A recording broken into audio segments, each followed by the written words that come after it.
우리가 알아놔야 되는 것은 뭐냐면 교재에 나와 있는 이 무역계약이라고 하는 것들이 성립하기 위한 요건.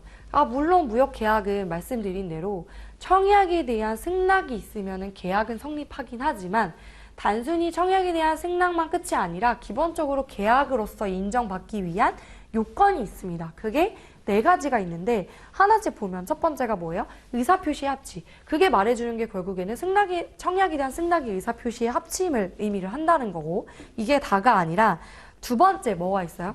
날인계약 또는 약인이라고 표현을 하고 있죠.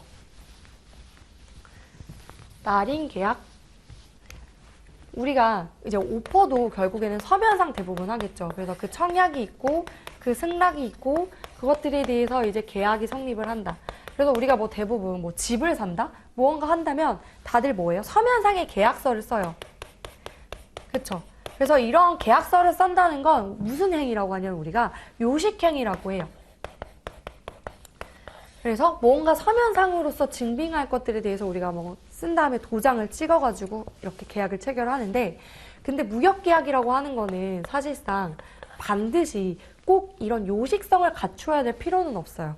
격지자 간의 거래잖아요. 미국에 있는 당사자랑 한국에 있는 당사자가 무역 거래를 한다고 해서 꼭 만나가지고 둘이서 이렇게 도장을 이렇게 찍어야 되는 건 아니거든요. 그래서 꼭 계약을 반드시 어떤 서면성을 요구한다기보다는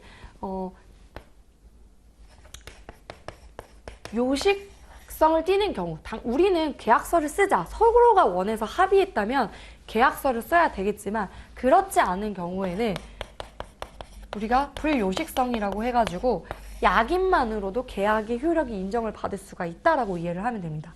약인이라고 하는 키워드가 굉장히 생소할 수도 있는데 결국에는 이 무역계약 뭐예요? 물건을 사고 판다는 건 결국에는 뭐예요? 서로 매도인과 매수인이 서로 간에 대가를 상호 교환하는 거예요.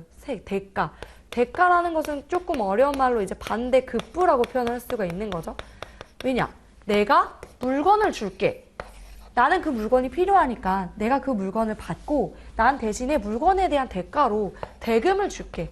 그래서 매도인은 물건을 주죠. 그리고 매수인은 대금을 지급을 합니다. 그래서 이렇게 물건과 대금을 서로 오고 가는 그래서 반대급부를 서로 대가를 상호 교환하는 경제적 가치가 있는 것들에 대해서